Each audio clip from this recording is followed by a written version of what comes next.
우리는 리딩 패밀리. 리딩 패밀리 여러분, 보고 싶었어요. 방학 동안 몸 건강 잘 지냈나요? 큐티도 열심히 했지요. 큐티요? 어머, 호이 큐티 못했나 본데요. 아니 그게 아니고 제가 여행도 가고 바쁘기도 했고 좀 어렵기도 했고 그랬어요. 그랬군요. 그럴 수도 있죠. 하지만 리딩 패밀리가 다시 시작되었으니 가족들과 다시 큐티를 시작해봐요. 네, 리딩 패밀리를 보면 성경 읽는 게 더 쉬워지는 것 같아요. 미리 설명을 들을 수 있잖아요. 맞아요. 저도 성경 읽는 것이 어려울 때가 종종 있었는데 리딩 패밀리를 보고 나면 훨씬 이해가 잘 되더라고요. 좋아요, 저 결심했어요. 이번에도 빠지지 않고 리딩 패밀리를 다 볼 거예요. 저도 우니 호잉! 파이팅! 자, 우리- 우리 어서 시작할까요? 우리 인사부터 해야죠. 맞다. 우리 아직 인사도 못했군요. 리딩 패밀리 여러분, 우리 어떻게 인사했었죠? 축복해! 기억나셨죠? 리딩 패밀리 여러분, 온 가족과 돌아가며 함께 인사해봐요. 지금부터 시작! 축복해!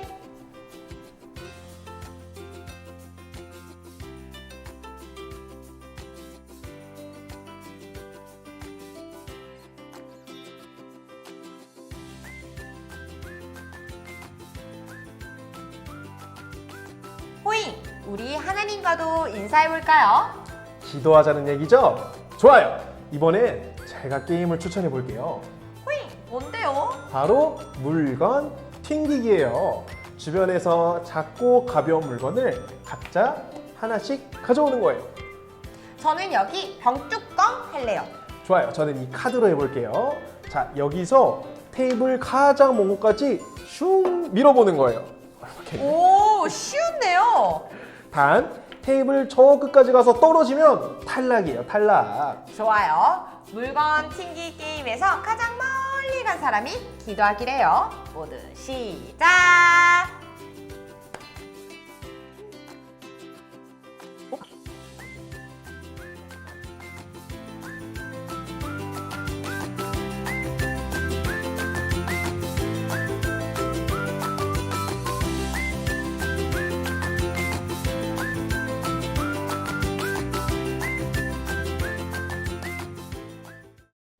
호이! 이스라엘의 왕을 떠올리면 누가 생각나나요? 이스라엘의 왕이요? 다윗 왕이요. 오, 맞아요. 또 있잖아요. 잘 생각해보세요. 다윗의 아들? 다윗의 아들이요? 솔로몬. 오, 이미 2명이나 알고 있군요. 저는 사울 왕까지 해서 3명밖에 몰랐어요. 맞다. 사울 왕. 그런데 사울, 다윗, 솔로몬 말고 또 있어요? 없었던 것 같은데. 엄청 많아요. 엄청! 엄청요? 이번에 큐티하는 열왕기 하를 보니까요. 이스라엘의 왕이 엄청 많았더라고요. 저도 잘 몰랐어요. 리딩 패밀리 여러분 알고 있었나요? 잘 몰랐다고요? 여러분, 그럼 우리 목사님께 알려달라고 해볼까요? 좋아요. 우리 빨리 목사님을 불러봐요. 하나, 둘, 셋. 목사님 알려주세요. 네, 열왕기서는 원래 한 권의 책이었는데 분량상의 이유로 2권으로 구분하게 되었습니다. 열왕기서의 내용은 제목의 뜻처럼 왕들의 이야기라고 할 수 있습니다. 다윗 왕의 통치 말년부터 여호야긴 왕이 바벨론 감옥에서 풀려나는 때까지의 기록이라고 할 수 있으며, 좀 더 정확하게는 이스라엘의 통일 왕국 시대와 더 나아가 분열 왕국 시대를 다스리던 여러 왕들에 대한 기록이라고 할 수 있습니다. 열왕기서는 다양한 왕들의 이야기를 통해서 후대의 사람들에게 교훈을 얻게 하기 위한 그런 목적으로 기록되었습니다. 즉, 이스라엘의 분열과 패망의 역사, 그리고 그 중심에 있었던 왕들의 삶을 통해서 어떤 경우에 하나님께 복을 받고 또 어떤 경우에 하나님께 심판을 받는지를 깨닫게 함으로써 후손들이 하나님 앞에서 참된 길을 걸어갈 수 있게 하기 위한 그런 목적으로 기록되었다는 겁니다. 네, 다음으로 열왕기서를 이루고 있는 내용을 조금 더 상세히 살펴보면 우선 열왕기상은 다윗 왕의 말년과 함께 솔로몬의 왕위 등극으로 시작합니다. 솔로몬은 통치 초기에는 매우 좋은 왕으로 그려집니다. 그러나 많은 이방 여인들을 아내로 맞이하면서부터 솔로몬은 무너지기 시작했습니다. 이방 여인들이 솔로몬과 결혼하면서 그들이 섬기던 우상신을 가지고 들어왔기 때문입니다.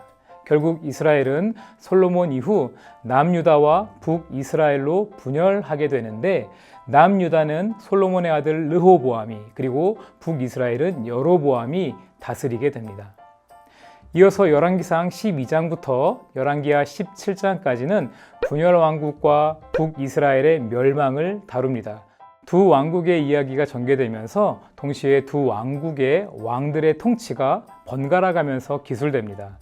남유다에서는 19명의 왕들과 1명의 여왕까지 총 20명의 통치자가 나오고, 북이스라엘에서는 모두 19명의 왕들의 이야기가 나옵니다. 남유다에는 요시아나, 여호사밧, 그리고 히스기야 등 다윗 왕의 길을 따르는 좋은 왕들도 있었지만, 불행히도 북이스라엘에는 선한 왕이 단 한 명도 존재하지 않았습니다. 그 결과 북이스라엘은 주전 722년에 아수르라는 나라에 의해 멸망하고, 남유다는 북이스라엘의 멸망을 목격했음에도 불구하고 돌이키질 않았고, 136년 뒤인 주전 586년에 바벨론에 의해 멸망하게 됩니다. 열왕기서를 보면 하나님께서는 시대가 어두워질 때마다 하나님의 선지자들을 보내셔서 회개를 촉구하게 하셨다는 것을 알 수 있습니다. 그 가운데 우리가 잘 아는 엘리야나 엘리사, 그리고 이사야나 호세아, 아모스, 그리고 미가, 하박국, 스바냐, 예레미야와 같은 그런 선지자들이 있습니다. 그러나 이스라엘의 왕들과 또 백성들은 끝내 돌이키지 않고 우상을 숭배하며 하나님의 뜻에 불순종하다가 결국 멸망의 길을 걷게 됩니다. 우리는 이와 같은 이스라엘의 모습을 반면교사 삼고 동일한 죄와 멸망의 길을 가지 않도록 주의해야 하는 것이죠. 바라기는 우리 리딩 패밀리의 모든 가정이 악한 왕의 길에서 벗어나 하나님께서 기뻐하신 믿음의 삶으로 나아갔던 그런 의로운 왕들이 걸어간 그 길을 동일하게 걸을 수 있었으면 좋겠습니다. 운이 호잉 안녕하세요. 목사님 반가워요. 오랜만이에요. 잘 지냈죠? 운이 호잉은 열왕기서에 대해 알고 있었나요? 저는 잘 몰랐어요. 이스라엘이 두 개의 나라로 이렇게 나눠진 것을 이번에 알았어요. 저도요. 저는 이스라엘 왕도 3명밖에 몰랐어요. 목사님, 궁금한 게 있어요. 이스라엘은 하나님이 세우신 나라잖아요. 그런데 왜 멸망한 거예요? 그렇네요. 하나님이 세운 나라니까 오래오래 영원해야 하는 거 아니에요? 두 개로 나뉜 것도 이상하고 멸망한 것도 이해가 안 돼요. 그건 바로 죄 때문이에요. 죄요? 오늘은 이 이야기를 함께 해야겠군요. 함께 말씀을 읽고 이야기를 나눠볼게요. 열왕기하 17장 21절부터 23절까지 함께 읽어볼게요. 한 절씩 읽겠습니다. 이스라엘을 다윗의 집에서 찢어 나누심에 그들이 느밧의 아들 여로보암을 왕으로 삼았더니 여로보암이 이스라엘을 몰아 여호와를 떠나고 큰 죄를 범하게 하매 이스라엘 자손이 여로보암이 행한 모든 죄를 따라 행하며 거기서 떠나지 아니하므로 여호와께서 그의 종 모든 선지자를 통하여 하신 말씀대로 드디어 이스라엘을 그 앞에서 내쫓으신지라. 이스라엘이 고향에서 아수르에 사로잡혀 가서 오늘까지 이르렀더라. 여러분, 이스라엘 나라가 두 개로 나뉘었을 때 왕이 누구였는지 기억하나요? 이름이 비슷한 두 명이었던 것 같은데 솔로몬밖에 기억이 안 나네요. 솔로몬 이후로 나라가 두 개로 나뉘게 되었죠. 솔로몬의 아들 르호보암과 여로보암이에요. 솔로몬과 르호보암 그리고 여로보암은 하나님 앞에서 죄를 지었어요. 방금 읽은 21절 말씀엔 여로보암이 이스라엘을 몰아 여호와를 떠나고 큰 죄를 범하게 하매라고 했어요. 와, 나쁜 여로보암. 하나님을 떠났다고요? 그것도 이스라엘 왕인데? 하나님을 떠났다는 건 어떤 죄를 지었다는 거죠? 여로보암은 제멋대로 행동했어요. 유다와 베냐민 지파를 빼고 나머지 10지파와 북쪽에 나라를 세웠어요. 그 나라를 우리는 북이스라엘이라고 불러요. 나라를 세우고 나서 백성들이 하나님의 성전이 있는 예루살렘에 마음을 두니 여로보암이 꾀를 내었어요. 무엇인가요? 예루살렘을 뺏는 건가요? 아니요, 단과 베델이라는 지역에 금송아지 우상을 만드는 것이에요. 백성들이 단과 베델에서 예배하도록 했죠. 네? 말도 안 돼요. 하나님의 백성이 금송아지에게 예배드리겠다고요? 그뿐만 아니라 하나님이 정한 절기를 바꾸고 레위인이 아닌 사람으로 제사장을 세우는 등 아주 많은 죄를 저질렀어요. 와, 여로보암은 정말 무서운 사람 같아요. 그래도 북이스라엘을 멸망시킨 건 좀 너무한 것 같아요. 이건 여로보암의 잘못이잖아요. 여로보암만의 죄는 아니었어요. 여로보암 이후 19명의 왕이 있었죠. 그만큼 세월도 많이 지났고 하나님께서는 선지자들을 통해 북이스라엘에게 말씀하셨어요. 하나님께 돌아오라고 말씀하셨죠. 이 말씀을 들었을까요? 불행하게도 그렇지 않아요. 성경에 보면 북이스라엘에는 단 한 명도 의로운 왕이 없었다고 기록되어 있어요. 단 한 명도 하나님을 따르는 왕이 없었다는 거예요. 맙소사, 단 한 명도 하나님을 따르지 않았다고요? 네, 함께 읽었던 22절에 써 있어요. 이스라엘 자손이 죄에서 떠나지 않았다고 분명히 말하고 있어요. 여로보암 이후 200년이 지났지만 하나님의 말씀을 따르는 왕도 없었고 백성도 하나님 앞에서 죄를 지었어요. 야, 큰일이에요. 저도 멸망하면 어쩌죠? 저도 북이스라엘처럼 하나님 말씀을 안 지킨 적이 엄청 많은데요. 지난번에 사람들을 따라 새해를 보면서 기도한 적도 있고 작년 추석엔 친척들을 따라서 제사 지낼 때 절도 했어요. 그것만이 아니라 친구한테 엄청 화내기도 하고 게임 때문에 부모님한테 크게 소리 지른 적도 있어요. 방학 땐 큐티도 잘 안 읽는걸요. 아, 목사님, 저 망한 것 같아요. 어떡하죠? 네, 호잉 두려워하지 말아요. 여로보암 때에 이스라엘 백성이 죄를 지었어요. 하나님께서는 그때 바로 멸망시키지 않으셨어요. 목사님, 그럼 하나님께서는 세상 모든 사람을 기다리시는 걸까요? 언니, 그게 무슨 말이에요? 세상에 하나님의 말씀을 듣지 않은 사람이 엄청 많잖아요. 우리나라에만 해도 10명 중에 1명? 2명만 예수님을 믿는데요.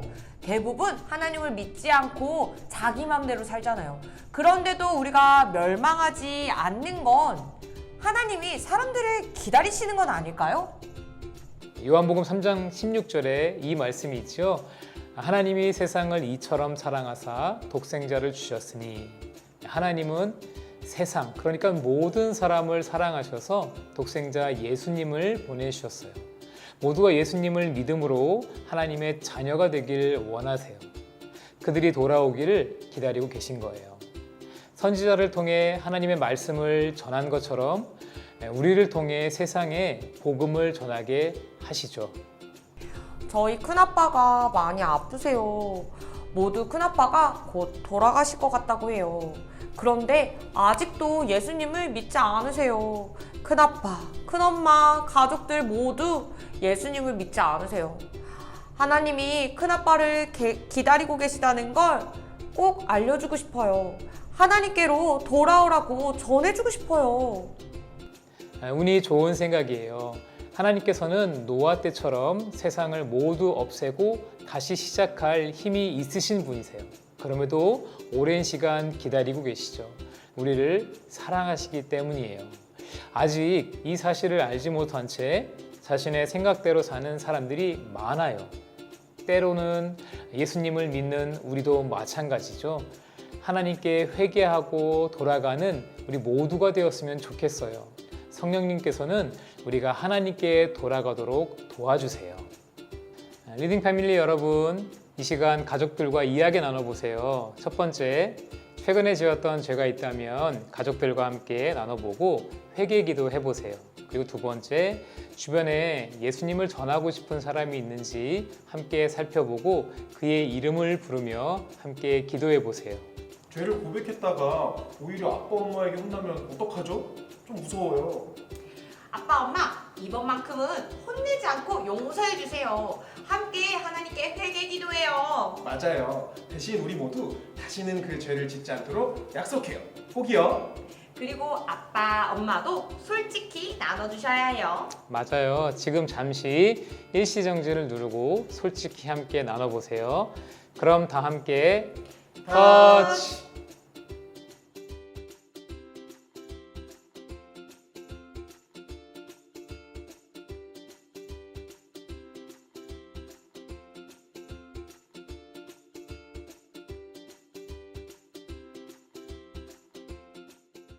모두 나눴나요? 저는 하나님이 매정하다고 생각했는데 오히려 사랑의 하나님이었어요. 맞아요. 기다려주시는 하나님 진짜 멋진 하나님 같아요. 가족들과 이야기를 나누고 기도하니 뭔가 개운하고 기분이 좋아요. 저는 부모님의 이야기를 들을 수 있어서 더 좋았어요. 우리 앞으로도 가족들과 이런 이야기 많이 나눠요. 좋아요. 좋아. 운이 이제 미션을 알려줄 차례예요. 이번 미션이 빈칸을 채워서 사진을 찍어 보내는 거예요. 화면에 나오는 글을 따라 적고 빈칸에 우리 가족의 이름을 적어 보내주세요. 빈칸에 가족들 이름을 적으면 되는 거죠? 네, 맞아요. 회개와 순종의 마음을 담아 이름을 각자 적어보세요. 그리고 가족들과 함께 사진을 찍어 보내주시면 됩니다. 리딩 패밀리 카톡 채널에 사진을 꼭 보내주세요. 이번에도 아주 멋진 선물들이 기다리고 있답니다. 맞습니다. 리딩 패밀리 모두 참여해주세요. 그럼 호이, 우리 이제 인사할까요?